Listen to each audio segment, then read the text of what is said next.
Hello, hello. I always start the same. I'm always like, Hello. It's all good. How predictable. What are we talking about today? We're going to talk about how to have a healthy relationship. Oh, I have one of those. Me too. I'm so happy. Yeah. I didn't used to, though. We'll get into that Yeah, later. we're going to get into that. We've grown. Yes. And that's the whole point of this podcast. Exactly. Growing. Is growing. Yeah. Okay. So what would you say would be the biggest tool, boundary, anything that you could do in a healthy relationship? Honesty is probably the healthiest tool. And sometimes you don't want to be honest because you don't want to hurt other people's feelings, but you have to be honest. And you can do it in a delicate way. You don't have to be like, I think you're being a fucking dick right now. That's not how I mean be honest. What I mean is the way that you said that really hurt my feelings. Right. You know what I mean? Right. I think you have to be honest with each other, give each other actual honest feedback, or you're gonna have a phony relationship, and that's just not even worth your time. Right. So that goes into my number one tool, which is communication. Yeah. So it kind of they go hand in hand, people. So it's like you mentioned, where you're not gonna say you're being a fucking dick right now. You know, you're gonna communicate that effectively to where you know your partner is gonna be receptive to that. And not everybody knows how to communicate. You know what I mean? And everybody communicates differently. Right. So you have to know the way your partner communicates too. Yes. Or receives. And a good way, I think, to practice that, and I don't know where I got this from. I'm sure somebody told me or heard it somewhere or read it somewhere. But so we'll practice here. Okay. Role play. Yes. Leanna. PG role play. Yeah. Leanna, what you did the other day really made me upset, and I thought that you knew that doing that hurts my feelings. Well, what did I do? No. So first, you would say, you would know. You would know what you did. I was trying to be the... Facetious? Yeah. Word of the day. Facetious. I can't spell it, but I can say it. So what you should do for your partner when you're getting used to the communication style is repeat back to them what you said. So I think that I heard you say that you made me uncomfortable, or that I made you uncomfortable. And the second part? Oh, see? We went into that. We went to the other conversation. You hear part of it, and part of it sticks in your brain, but maybe not all of it. Right. So if we were in a real conversation, I feel like I would have remembered that. But maybe not, though. Maybe not, though. And so then you would say, did I get that right? And I would say, well, you got the first part right, but you forgot the second part where I said, I thought that you would know by now that makes me uncomfortable. Upsets me.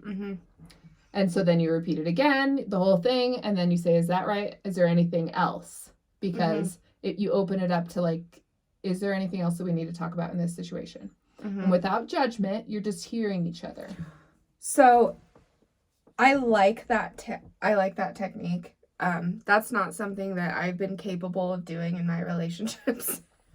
I'm not saying that you can do that easily. So right out the gate, it takes practice. Here's the thing. So I'm a professionally trained communicator. Guess you could say. Professionally trained communicator. And so sometimes in several relationships in past, people have thought me to be therapizing or counseling them when I communicate with them like that. I could see that. Don't treat me like one of your clients. I could see that. So I think you have to have a pre-talk before that talk. You can't just go into that. I think it's something that you have to discuss as a couple. Again, I want us... Communication. Yeah. I want us to be better at communicating. And sometimes I talk to you and I feel like you don't actually hear what I'm saying. You hear a version of what I'm saying, but with your own through your own filter. Right. So I want to try this technique that I heard about. It's going to feel weird. It's going to feel like we're in therapy, but I think it'll help us understand each other better. I think, and I've had effective communication strategies when we've talked like that.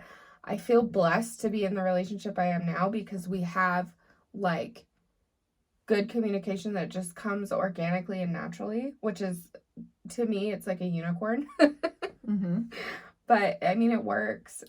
Yeah. But I think through each relationship. But trust did that. Yeah. And through each relationship you have, You get you refined. learn.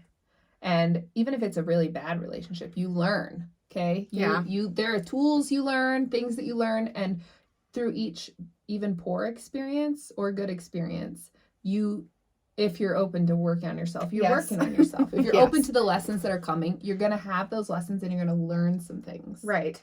And that will influence who you attract into your life. Right. I agree. Before we talk about our healthy relationships that we have now, let's talk about maybe what an unhealthy relationship look like. Like, let's talk about like when you're starting off, like, let's talk about our daughters and then we'll talk about like us. Okay. So, yeah, my daughter's navigating this whole relationship thing currently. And her and I have like a really good open communication, okay? We have a great open communication about, what's going on and what's going through, because I want to make sure that she feels safe and comfortable in her relationship that she's kind of navigating, as well as have support. I think that's important to have support from your parent.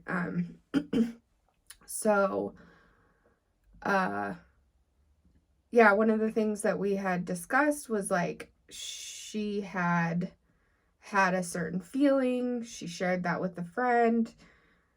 Somehow it got back to her boyfriend. He's not a boyfriend. Her not boyfriend. He's her not boyfriend. And she goes, he like asked me, he's like, can we talk about this? And she's like, yeah, I guess. Well, that's really mature. But yeah, so I thought that was cool. And then I had talked to her. So the moral of the story, I don't want to share her like dirty laundry or anything, but the moral of the story is that she told me that, right? She told me that she was communicating like what had happened, and I don't know if she was looking for advice or just looking for an ear. I always try to ask her like, do you want advice or do you want somebody to just talk to listen? And so I didn't do that in that situation, but at that point I was just listening, and I was like, I usually ask my daughter too, I'm like, do you want my feedback? Actually, I ask anybody that now. It's like, that's I really like that about you. It's a good thing to get kind of ingrained in my brain. Like, can I give you some feedback right now? Are you open to that? And so, so she allowed me to let her know, like, communication is huge in a relationship. Mm-hmm. Like, when you are feeling a feeling, you can't show the behavior behind the feeling without explaining it. Mm-hmm. I'm sure you guys have done that before. You can't show the feeling first. You have to communicate like, I'm feeling this way because of this, and then communicate that and just say, I'm not, you can't act out on that emotion without explaining that emotion. Yeah. So that's what I was trying to tell her. Psychic. Yes. Can't read minds. So that's what I was explaining to her, is that this is what he sees on this side, but this is what you know. So you just have to communicate that. Yeah, that's why communication is important, because you're both having an experience, but you may not understand that while it might be the same experience, it is a different experience. So, and you have your own lifestyle things that have happened in your life that set you up with this filter that you're viewing it through. Right. And that can be very, very different for different people. So this brings me to another conversation that I had. I wanted to share this right on the topic. So I was actually talking to one of my employees about communication. It was just about communication with the team. Just noticed some hesitancy in that with this employee. And they had said that I'm getting distracted because everything's shaking. And I'm doing it. Sorry. They had said that she's like, I'm afraid to communicate with my coworkers because I don't know the outcome of what I'm going to be met with. Makes sense. Right? And that's the trust thing that I'm hitting on, is because you have to trust anybody really that you're in a relationship with, but especially with your partner, with your significant other. Like, that response, like, that really resonated with me when she said that, because in the beginning I was afraid to communicate because I didn't know the response I was going to get because of the traumatic responses that I've had in the past. Teacher, I want to interrupt because I have a thought. It's okay. Okay, I think that is more, you need to trust yourself. Because sometimes when you communicate with people, they are not going to react well to it. And no matter how you put it, you can put it the most delicate way possible. And sometimes they are going to hear it the way they are going to hear it through their own ear hole lens. And they are not going to respond well. But you are not responsible for how another person responds to your truth. That's what so essentially that's the way the conversation went with this employee is I was like, you can't control their thoughts and feelings and actions. Keep going. But you have to be honest because you have to be true to yourself. And if you're not true to yourself, you're going to end up feeling resentful. You're going to end up upset at another person for not knowing how you feel without you telling them how you feel. Yep. There's a whole host of things that will go wrong with you not being honest. So I think, like I explained to her, I'm like, I don't know your situation, but for me, I was really feeling that in the beginning of this current relationship that I'm in. And I was nervous to express and communicate the feelings I was feeling because I was nervous of what they were going to say in turn. And I was nervous about how I was going to interpret that and take that. And because, like, feelers person here, you know? So, like, whatever you say to me, I'm really going to internalize that and overthink it.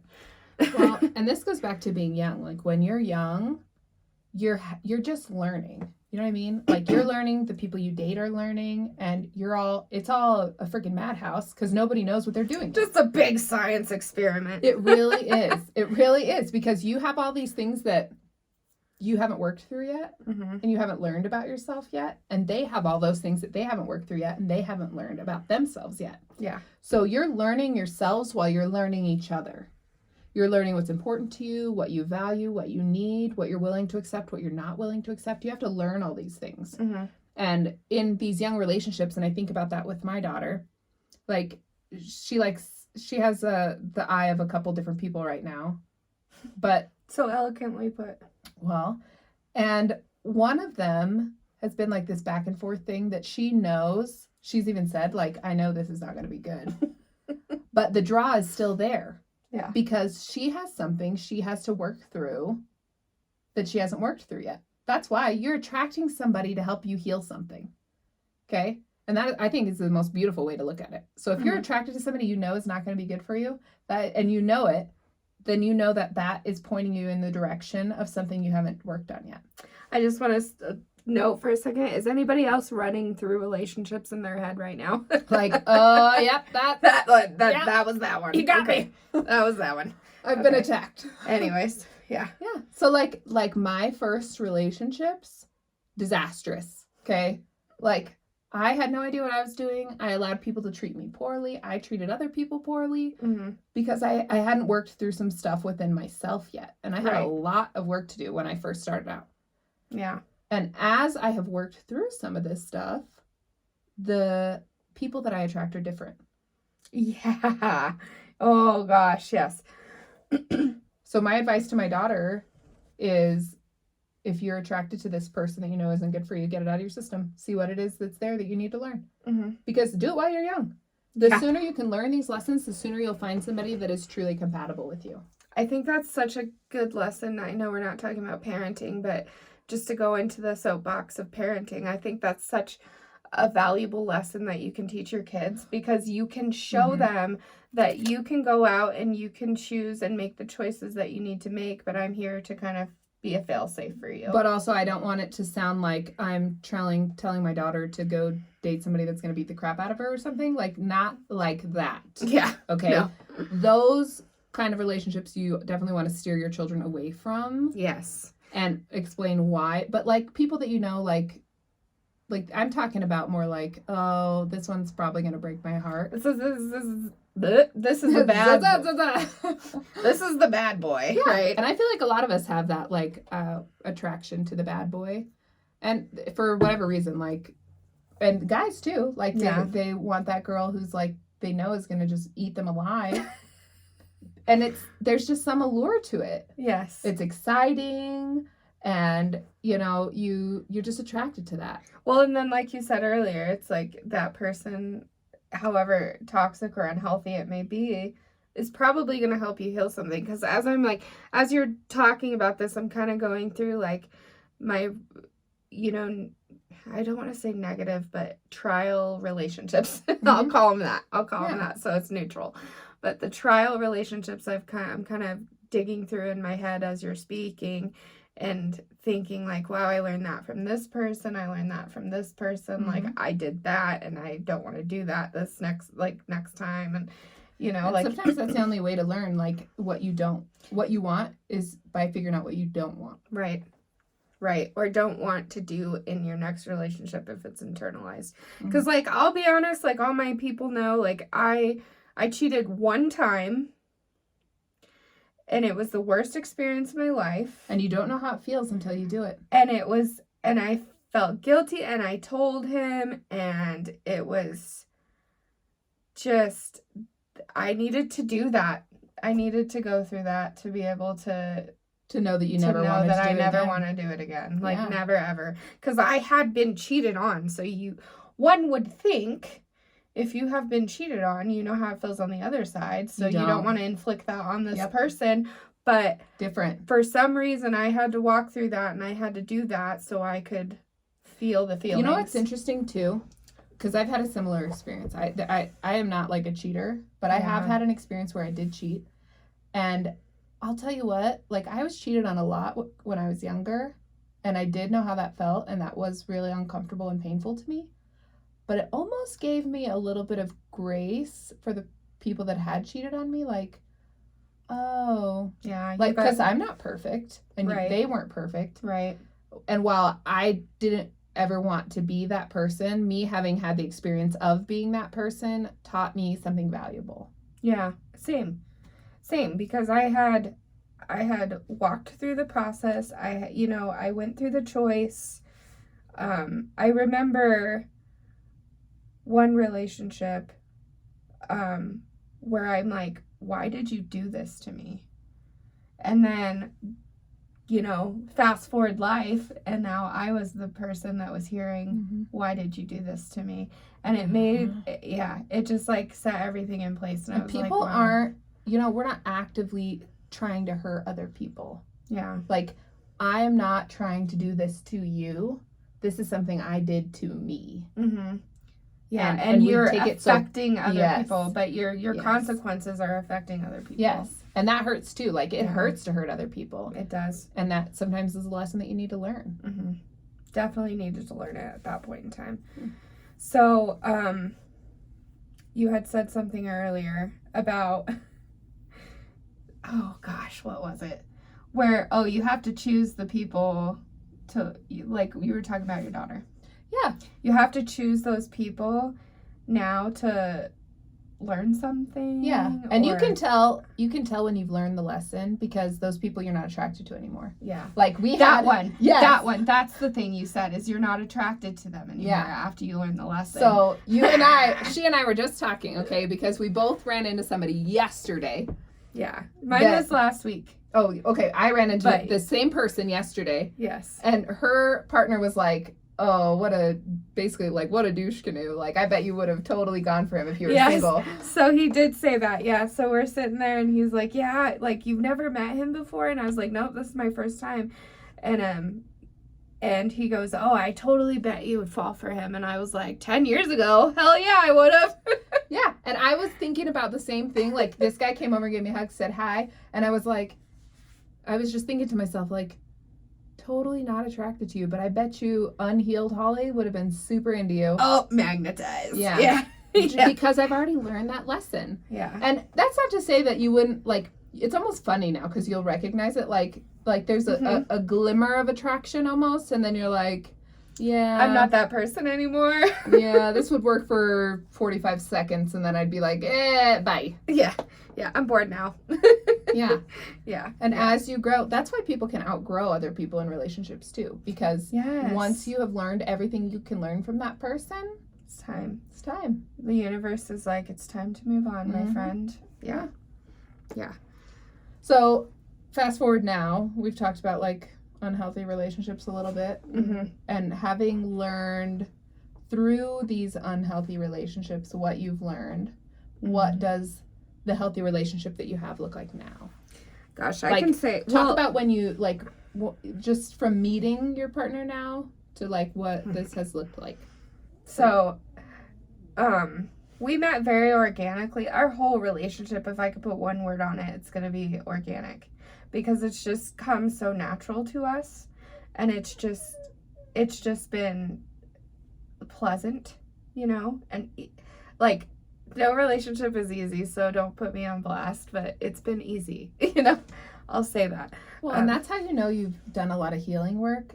A relationship shouldn't be this huge struggle. That's not to say you won't have disagreements and challenge each other, because that's important. It is. I heard Wayne Dyer say, if you're in a relationship with another person that agrees with everything you say, one of you is unnecessary.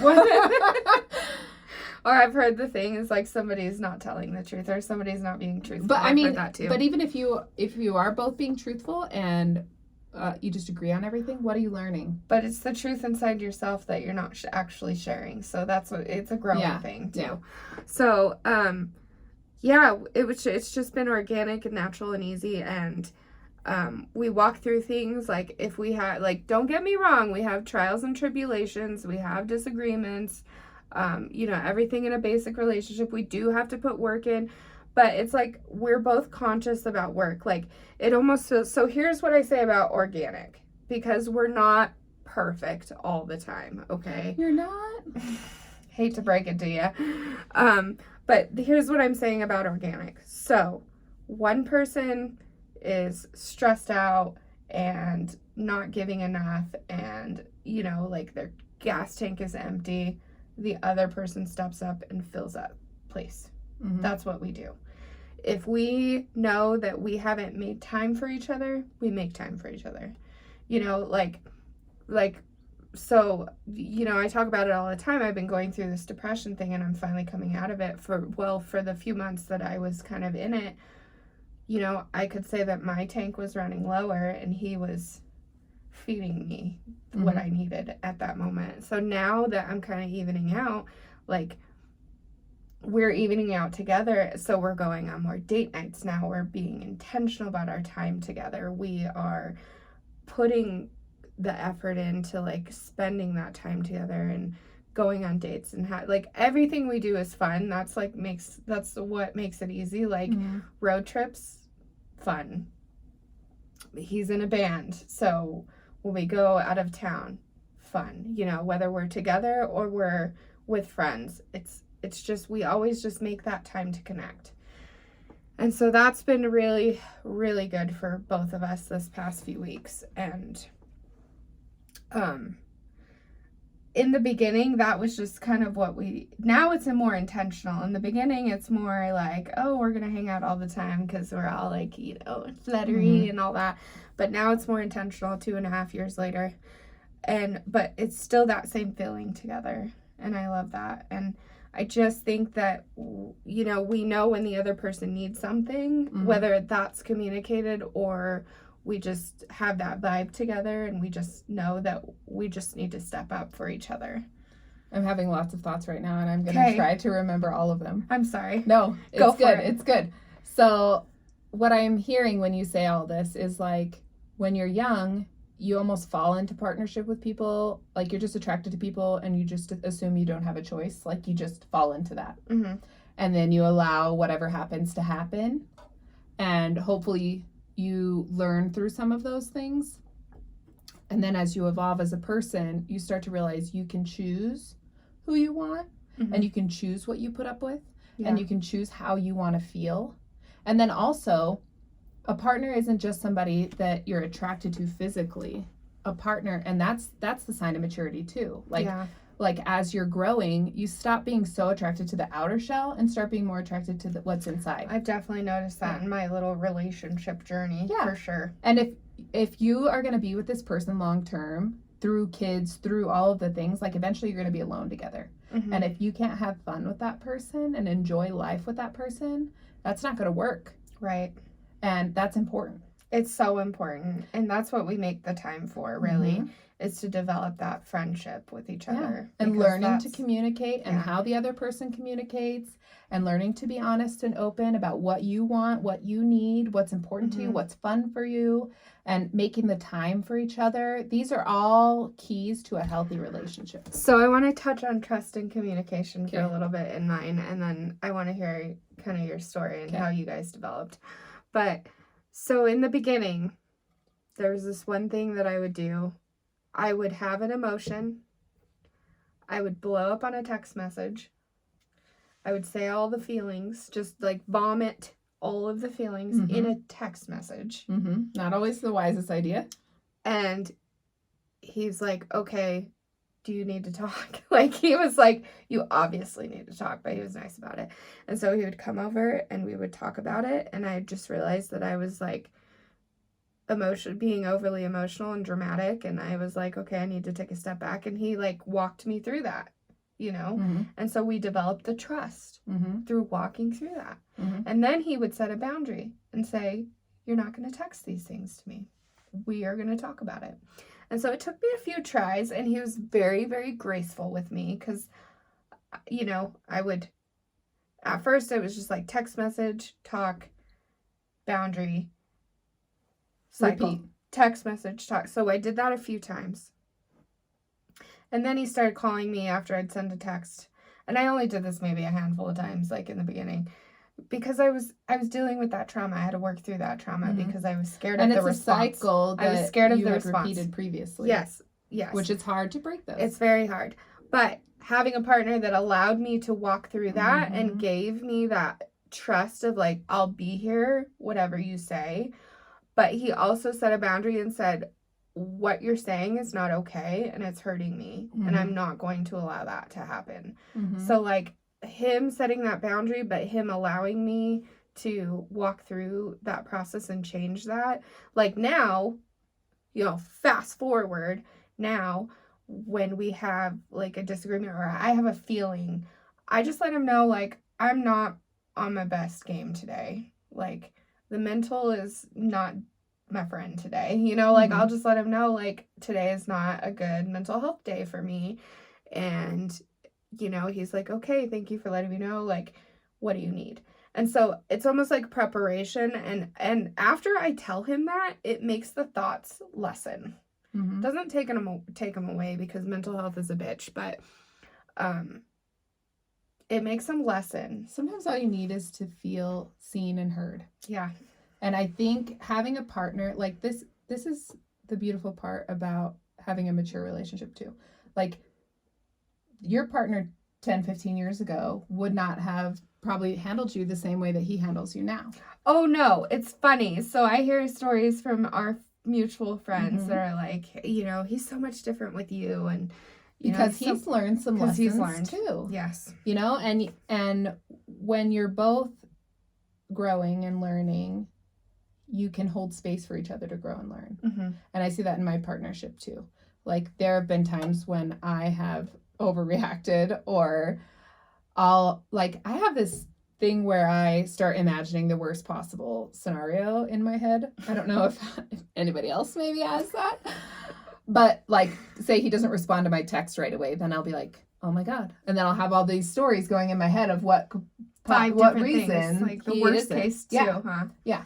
And then he'll call me and be like, oh, sorry, you know, like, my leg was stuck in a sewer. Like, I don't know. That's never happened. But just, like, something reasonable that there is a reason that he didn't text me back. And then I'm like, oh, I went all the way down that rabbit hole for no reason. Cool. But then, like, we'll talk about it. And he is gracious with my feelings. And probably because I'm more mature with my feelings now, and I, like, am honest and open about it. You're able to articulate them a lot better too. And he's able to receive that and discuss it with me. Whereas, like, when you're young, if I tell you, you know, this thing that you did hurt my feelings, you don't have the tools yet to digest that. You just get defensive, and then it turns into a fight. And as you get older and you learn these tools, you start to see, you know, how to work with each other and how to be more patient, more kind, more open, more understanding, and just have a good, healthy, mature relationship. Yeah. So So it sounds like we both have pretty good things going. Not to say that it's not work. Like I said, like it's definitely work. Oh, it's definitely work. It's definitely work. But I think, you know, in closing, because that was such a heartfelt conversation, I want to hear if anybody has any tools other than trust and communication that they use in their relationship to keep thriving. Mm-hmm. In the flip side, I want to hear all the nitty-gritty things that you've learned in not so good relationships. Yes, that's probably what I want to hear more, if I'm being honest. Like, what have you learned? You had, like, if you had these terrible relationships, these really uncomfortable situations, like, what did you learn from that? Yeah. What did that help you grow? Yeah. Within yourself. And share that, because if, you know, if you share it publicly or if you send it to us, like, give us the okay to share it with other people anonymously, because I want people to interact and take tidbits from us, but also take tidbits from each other too, so that we can help each other grow. We're all in this together, guys. Like, we're all growing together, and it's a lot more fun if we can do it together, like as a community. Yes. So, check us out on Spotify, Instagram, Facebook, YouTube. TikTok, YouTube. We're everywhere. All the things, all the platforms. Yeah. Yeah. So hopefully you enjoyed that episode, and we'll see you next time. Have a happy relationship.